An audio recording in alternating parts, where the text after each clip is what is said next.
Agora a gente recebe aqui no estúdio o médico e pesquisador da Fundação Oswaldo Cruz, Odorico Monteiro, que tem mais detalhes aí sobre a vacina contra a Covid. Bom dia, Odorico. Bom dia, Daniela. Obrigada por você ter vindo até aqui conversar com a gente. Bom, a gente viu ontem a liberação, né? A Anvisa liberou tanto o uso da Coronavac como também a da vacina de Oxford, né? Que no Brasil vai ser produzida, já está em produção pela Fiocruz, né?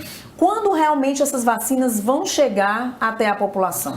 Eu acho que aí houve uma grande expectativa no país. Ontem estava todo em suspense, em tese, acompanhando os técnicos da Anvisa. Eu quero aqui parabenizar a Anvisa e todos os seus técnicos, que cumpriram uma etapa importante, né? Infelizmente, só duas empresas, né? Só duas vacinas foram solicitadas esse registro emergencial, né? E aí, sem dúvida nenhuma, para cada lotes que forem chegando, eles vão sendo liberados. Então, em tese, aí nós temos 8 milhões de doses, 6 milhões do Butantan e 2 milhões que vão ser adquiridos pela Fiocruz, já foram adquiridos, está faltando só receber. E já começamos a ver que a população já começa a se beneficiar. Então, ontem o governo de São Paulo já iniciou, né, no estado de São Paulo, a vacinação. O governador Camilo também tinha toda a expectativa para quarta-feira, mas aí está tendo todo o esforço de antecipar. E a gente espera, pelo menos a última informação que a gente está acompanhando aí pelas redes sociais, é que o governador está colocando como um cenário já começar hoje à tarde, no Ceará. Bom, no caso, essas vacinas que foram exportadas já foram aprovadas emergencialmente, né? E as produzidas aqui no Brasil, Odorico, a quantas andam? Veja só, nós temos dois tipos de registro, né? Nesse caso, esse emergencial, que ele vai sendo feito por lotes, né? E no paralelo, você vai construindo o registro definitivo.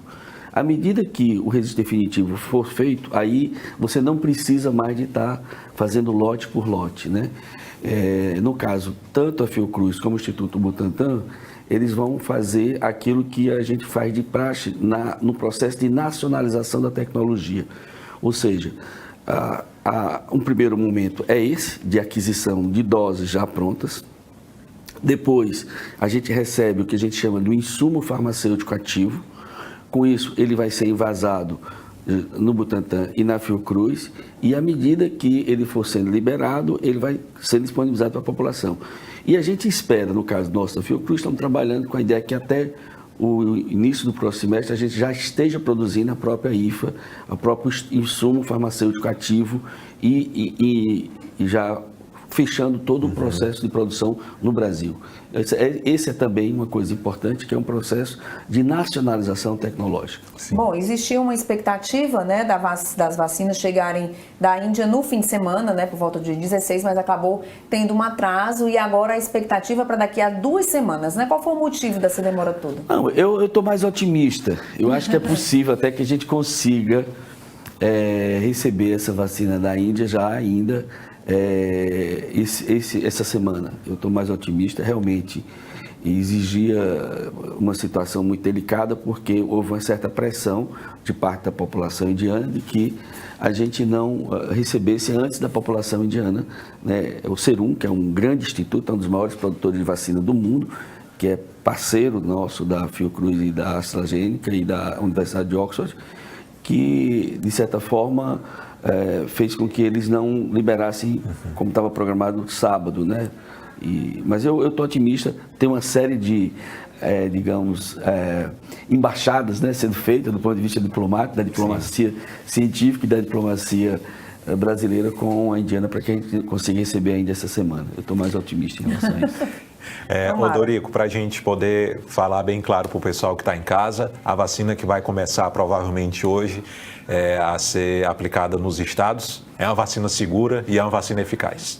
Exatamente. Eu acho, viu, Paulo, é muito importante, Paulo, Daniela, a gente ser muito firme, incisivo, né, da importância da vacina e da segurança.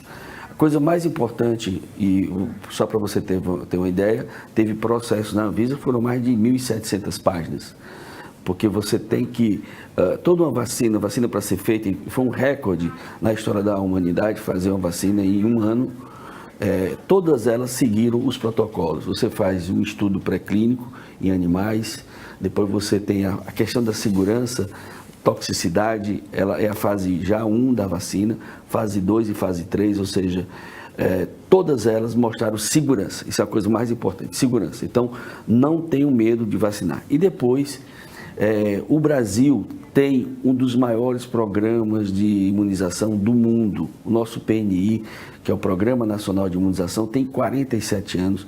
Conseguimos já erradicar doenças, no caso da varíola, né, que foi várias epidemias no mundo, na história da humanidade. Conseguimos erradicar. Estamos com várias doenças já sob controle e graças à vacina. A vacina é uma das maiores conquistas da humanidade e da saúde pública do século XX, já entrando agora pelo século XXI, e sem dúvida nenhuma, essa revolução tecnológica produzida por essas vacinas vai trazer muitos benefícios em várias outras áreas. Então, as vacinas são eficazes, elas são... Eu às vezes até, sabe, eu sempre dei muita entrevista e programa de secretário municipal, programa de rádio, televisão, e eu sempre digo, tudo é motivo para vacinar. Porque os motivos que a pessoa possa ter, uma alergia, uma coisa, são tão poucos que cada um sabe, né? Então, eu diria que a população, nesse momento, não aceite fake news, não fique divulgando, inclusive se hoje um dos grandes malefícios da saúde pública tem sido as fake news, né? E pessoas que negam a ciência, alguns negam a pandemia, né? E foi muito importante ontem, uma das coisas muito importantes ontem foi a Anvisa reconhecer que não tem tratamento preventivo, não tem nenhum tipo. Colocar para a população que a cloroquina, ela previne as formas graves da doença, isso já está comprovado. Então foi muito importante, a Anvisa inclusive prestou um serviço à sociedade brasileira mostrando que verdadeiramente o que vai resolver o problema é a vacinação. E aí, Paulo e Daniela, é muito importante também a gente ter clareza que nós vamos, durante a vacinação, também conviver com as medidas de distanciamento social. Quer dizer, o que nós estamos fazendo aqui, falando, né, só tem poucas pessoas aqui, mas mantendo o distanciamento social, o uso de máscara. A Inglaterra, que foi o primeiro país a vacinar, já começando em dezembro, terminou o ano em lockdown. Porque ao mesmo tempo que estava vacinando, você não consegue vacinar todas as pessoas ao mesmo tempo. E exige um tempo para que você garanta uma imunidade coletiva. Essa imunidade coletiva, ela vai, com isso, reduzir a taxa de transmissão da doença. As pessoas que, por acaso, venham a adoecer, mesmo com a vacina, não vão evoluir para a forma grave, que isso é muito importante, porque com isso nós vamos ter os hospitais e evitar colapso, como aconteceu em Manaus, que foi, para a gente ainda, em pleno século XXI, ver pessoas morrendo. Né? Falta de oxigênio é lamentável. Eu confesso a você, como médico, como sanitarista, né? Não pensei que eu ia ver isso, né? Então isso é importante a gente, e tudo falta de uma coordenação nacional e aí fica ainda nessa altura do campeonato um querendo culpar o outro. Na realidade, nesse processo você tem que unir uma coordenação nacional. O SUS é isso. O SUS é o maior sistema público de saúde universal do mundo, dentro de uma articulação interfederativa, União, Estados e municípios. Isso foi negado desde o início, né? Não é à toa que no meio de uma crise sanitária como essa, no meio de uma crise econômica, numa crise política, foi produzida crises institucionais. Em um ano, 3 ministros. Então, isso, e sempre no conflito com o presidente da República, que nega a doença, que nega a morte, que queria negar a vacina, e o caos, inclusive, achando que ia resolver o problema de Manaus com cloroquina, que é um absurdo. Então, eu acho que a vacina para nós é uma grande notícia da semana. Começamos o domingo assim, com essa expectativa e conseguimos concluir o domingo com a esperança. É verdade. Bom, ontem eu estava vendo uma representante da Anvisa e ela deixava bem claro de que ainda faltavam alguns documentos em relação ao Butantan sobre o tempo, vamos dizer assim, de imunização, de durabilidade, vamos dizer desse jeito, da vacina, né, da Coronavac, que esses documentos estariam faltando, né? A vacina da Fiocruz tem essa informação? A Fiocruz está fornecendo essa informação? Você sabe quanto tempo dura no organismo da pessoa? Veja só, é o que a gente chama aí em relação ao tempo, né? E isso, o tempo que a vacina vai produzir imunicidade, né, tem a ver com vários aspectos. Um deles, que é muito importante, nós só vamos observar o que a gente chama na fase 4. A fase pré-clínica é quando você faz os estudos em animais. A fase 1 você vai estudar a segurança, né? A fase 2 e 3 você vai estudar uma quantidade maior de pacientes. E a fase 4, que a gente chama, e a Anvisa colocou muito isso como sendo algo que vai ser acompanhado pelas empresas, vai ser acompanhado pelos cientistas que estão acompanhando a vacina, que é quando você coloca a vacina em escala de milhões de pessoas no mundo inteiro. Isso é muito importante, é a fase 4, e nessa fase 4 você vai acompanhar aquele segmento de pessoas, desde a fase 3, que tomaram a vacina. Por que a enfermeira lá do Emílio Ribas ontem foi a primeira a ser vacinada? Não sei se as pessoas perceberam, tem um detalhe importante. Achei muito importante também ser enfermeira negra. Ela participou, né? Ela participou do placebo. Importante. Então isso eu fico até emocionado, né? Porque eticamente é muito importante você acompanhar essas pessoas ao longo do tempo. Então, quando você faz uma coorte de pessoas que estão se vacinando, você tem um grupo que tomou a vacina e tem um grupo que tomou placebo. Então, a primeira coisa que você tem que fazer é procurar essas que tomaram placebo para elas se beneficiarem. Então, às vezes é motivo da gente interromper uma pesquisa. Você está testando uma droga e nessa droga você tem um grupo que está tomando a droga e o grupo que está tomando placebo. Se o grupo que está tomando a droga, que está em teste, que está em análise, o benefício for tão grande para esse grupo, você tem que imediatamente interromper a pesquisa para que esse grupo que está tomando placebo se passe a se beneficiar também. Então isso é muito importante. A fase 4 da vacina, ela vai ser exatamente esse momento que a gente vai acompanhando o tempo da imunidade produzida para cada pessoa. Então, só com o tempo é que a gente vai estar vendo isso. No caso, por exemplo, por que nós todo ano fazemos as campanhas de vacinação contra a gripe? Porque tem a mutação do vírus, a gente colhe a cepa do vírus que está produzindo a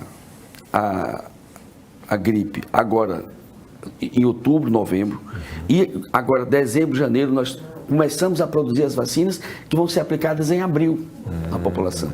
Por quê? Porque a mutação do vírus faz com que a gente tenha que produzir vacina todo ano, porque aquela vacina que você tomou no ano anterior, ela não produz imunicidade, a imunidade para a cepa que está circulando. Então, é possível que a gente vá, talvez, fazer alguma coisa semelhante com a coronavírus, que a gente não estamos estudando, estamos aprendendo muito, né? Mas, de imediato, as vacinas são seguras e nós vamos fazer esse segmento. Por isso que a Anvisa coloca que os laboratórios, eles vão continuar fornecendo informações e cada lote para o emergencial, ele também vai ser analisado lote por lote. Então, isso é muito importante. E como é que vai funcionar realmente a questão das prioridades? Vai começar em todos os estados pelos profissionais da saúde, profissionais de saúde, população acima de 75 anos, população indígena, né? No Ceará nós temos aproximadamente 20 mil índios aldeados, né, em vários municípios, uma parte em Itapipoca, Caucaia, Monsenhor Tabosa, Crateús, Poranga. Essa população também vai entrar como prioridade. Bom, eu vi uma informação de que a Indonésia, ela lançou um programa de vacinação em massa, mas que ela está fazendo o contrário, né? Está vacinando pessoas entre 18 e 59 anos, que seriam as pessoas que estariam mais fácil, vamos dizer assim, de pegar o vírus, porque sai, porque trabalha, porque aglomera. Você acha que essa é uma estratégia inteligente ou você acha que o correto mesmo é começar pelos mais idosos? Pois essa é muito importante essa sua colocação, porque você realmente tem essas duas estratégias, né? Eu diria que a nossa está correta também, né? Evidentemente que a Indonésia não tem a população, tem uma população jovem, e eles priorizaram a questão econômica, né? Porque aí você diz, não, então vamos trabalhar com os trabalhadores, a população idosa fica em casa e ela circula menos, por isso ela vai se proteger menos. Só que a taxa de mortalidade na população idosa é muito alta, tá certo? E, ao mesmo tempo, o idoso não está só em casa, ele está também com a pessoa que está trabalhando. Então, a proteção dele nesse momento é muito importante. Então, eu diria que a estratégia nossa está correta. Eu não diria que a dele está errada, porque isso depende muito de vários estudos e análises. E a gente tem que respeitar, porque cada país tem que ter a sua autonomia. Mas eu diria que a nossa, priorizando a população idosa nesse momento, o Brasil já tem uma população idosa significativa, é a população que mais está sofrendo e dá mais segurança a todas as famílias, a proteção dos idosos. Eu diria que a nossa estratégia está correta, não diria que a deles não está, são diferentes. De acordo com os países, com a situação, exatamente, né? Exatamente. Falando uma opinião sua, uma visão sua, o senhor acha que a visão de grande parte dos brasileiros, que infelizmente está muito deturpada pelas fake news, como o senhor falou, a gente vai conseguir mudar esse quadro, doutor Dori? Eu acho que sim, eu acho que, no fundo, as pessoas começam, a massa, a grande maioria da população, começa a perceber claramente de que esse discurso negacionista, ele não se sustenta, tá certo? Não se sustenta por quê? Porque, veja só, o Brasil já é responsável por 10% das mortes do mundo. A China tem 1 bilhão e 300 milhões de pessoas. Morreu menos chineses do que os cearenses. Porque a China segurou, fez as medidas todas corretas, fez lockdown, começou a vacinar. Nós construímos durante a pandemia uma plataforma de uma central analítica para a produção de testes para a Covid. A nossa central ela tem uma base chinesa e uma base americana, ou seja, base no sentido assim, tecnológico. Né? Nós recebemos os chineses que vieram implantar essa planta, essas máquinas, né, vieram 2 aviões da China para a Fiocruz do Ceará, trazendo esses equipamentos. Nós estamos realizando, inclusive, testes para o país inteiro. Estamos fazendo de 7.500 a 8.000 testes por dia do PCR e temos condição de fazer até 6.000 testes de exame sorológico. Né? Os chineses que vieram em agosto já estavam vacinados. Tá certo? Então, eles... e todas, a maior parte, você diz, mas a vacina chinesa, a maior parte das fábricas, mesmo a AstraZeneca, tem uma fábrica na China, tem uma fábrica na Índia, que é essa parceria com o Serum da Índia. Então, eu diria que a população começa a perceber claramente de que a vacina, né, ela vai dar resposta para isso, sem dúvida. Bom, muito se falou também sobre a questão da eficácia, né? Que quando saiu lá o resultado de que a eficácia da Coronavac era de pouco mais de 50%, né? Todo mundo ficou naquele questionamento, porque outras vacinas já têm uma eficácia maior e tudo. Qual é a eficácia da vacina da Fiocruz? 73%, mas eu diria que a vacina de 50% também é segura e ela se mostrou muito eficaz também para o caso que a pessoa que tomou a vacina adoeceu, mas não evoluiu para as formas graves da doença. Pois é, isso que eu ia perguntar também. Porque tem isso, né? Tem isso. Essa escala, nessa pirâmide. Fundamental, porque qual é o maior objetivo nosso na saúde pública? Evitar a morte. A morte é evitável. Eu sempre trabalho muito com a mortalidade infantil. O nosso maior desafio na mortalidade infantil é evitar a morte evitável. Ou seja, uma criança que morre por diarreia hoje é uma morte evitável. Certo? A criança que morre por pneumonia é uma morte evitável. Se uma criança nascer com uma malformação congênita, realmente uma patologia cardíaca, que nós já conseguimos fazer milagre com isso, aqui no Ceará nós temos uma equipe, por exemplo, liderada pelo professor Valdesté, que é um grande cientista e um grande cirurgião, que tem salvado muitas vidas de crianças que nascem com patologia cardíaca. Então, qual é o mais absurdo em relação à situação brasileira? É que parte das mortes são evitáveis. Quer dizer, uma pessoa morrer por falta de oxigênio é uma morte evitável. Então, isso tem, inclusive, eu acho que algumas pessoas vão ter que pagar por isso mais na frente. A justiça vai ter que examinar essa situação. Então, quando você diz que a eficácia da vacina é 50%, você tem 50% de pessoas que vão se beneficiar e os outros 50% vão se beneficiar também. Por quê? Porque se pegar a doença, ela não vai evoluir para a forma grave. Isso é fantástico. Certo? Então, a nossa vacina da Fiocruz, a eficácia é de 73%, também muito boa. Mas também tem, na mesma proporção? Na mesma proporção de benefício para... De quem tomar 100%? Não, 100% não evolui para a morte, que isso é fantástico, né? E você, com isso, você também alivia o sistema de saúde para cuidar das pessoas.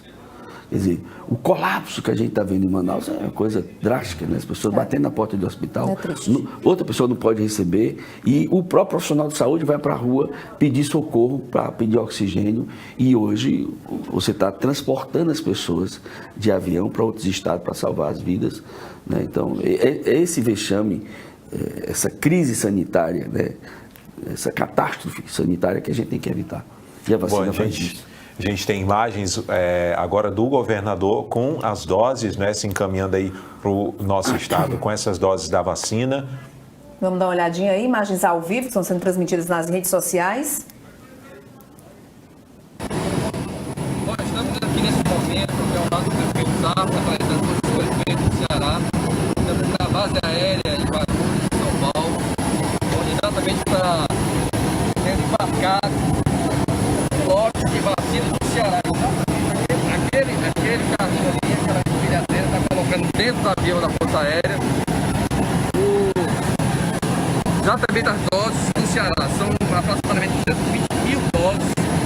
Nós vamos, esse avião deverá chegar aproximadamente às 2 horas da tarde no Ceará, em Fortaleza, e lá já está toda a logística para iniciar a distribuição no interior.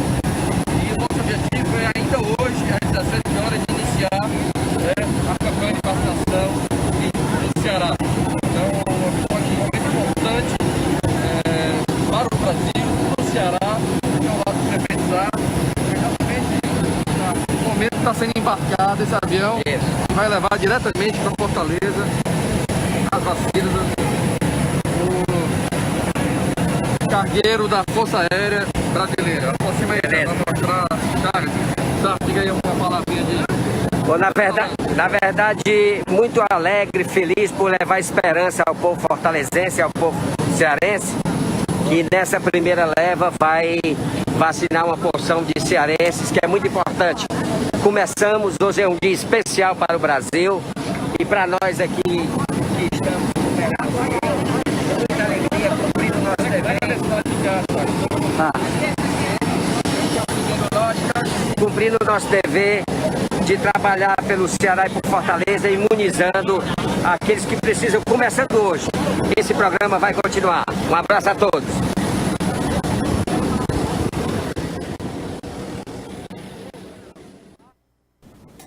Que imagem maravilhosa, né? Muito bonita essa imagem. Sem dúvida, eu quero parabenizar o governador Camilo Santana, o prefeito Sarto. Acho que é simbólico, né? Ele não esperou chegar, ele foi buscar. Então, isso é muito importante. Eu acho que são símbolos como esse que faz com que a gente aumente a credibilidade na política, nas pessoas, entendendo que isso é esperança para a população, fundamental. Então, acho que a gente começar hoje ainda já é uma conquista importante. Com certeza. O senhor sabe Cada dizer... dia que a gente possa economizar, né, você cria essa força, né, positiva nas pessoas, isso é muito importante. O senhor sabe dizer como é que vai ser feita essa divisão? Quem vai receber Coronavac, quem vai receber a vacina de Oxford? Porque a gente está vendo aí que a Coronavac está chegando, né? A de Oxford chega já? O que a gente vai ter que ter vai ser o cuidado na gestão disso. Eu acredito que não vamos ter grandes problemas. Você pode muito bem fazer isso por lotes também. E o mais importante é que a pessoa que toma a primeira dose de uma vacina tome a segunda dose da mesma vacina. É porque eu estou perguntando isso, porque eu vi ontem gente dizendo assim, eu prefiro a de Oxford. Né? Por conta da história da eficácia e tudo. Aí eu fiquei pensando, será que vai saber qual é que está tomando? Sabe, a gente vai ter o lote, vai ter... O Brasil tem hoje, Daniela, é muito importante, o mais estruturado Programa Nacional de Imunização. É uma rede de frios. Eu sou daqueles que vou numa unidade de saúde, uma das coisas que eu quero ver é a sala de vacinação. A sala de vacinação, para mim, é um ambiente muito importante. Você tem uma sala que tem uma geladeira, que tem 2 ou 3 termômetros, muitas vezes, você tem que ter na porta da geladeira, na lateral da geladeira, o acompanhamento da temperatura diária. E o nosso corpo técnico, de enfermeiras, de enfermeiros, de vacinadores das salas de vacina, que eu quero aqui aproveitar e parabenizar todos e todas, é um grupo muito preparado. Então, com certeza, esse não vai ser um problema, porque as pessoas vão receber o lote. Na hora que você é vacinado, você recebe uma notificação, aquilo ali, e a pessoa vai saber qual foi a vacina, e isso vai estar dentro de um protocolo normal de distribuição.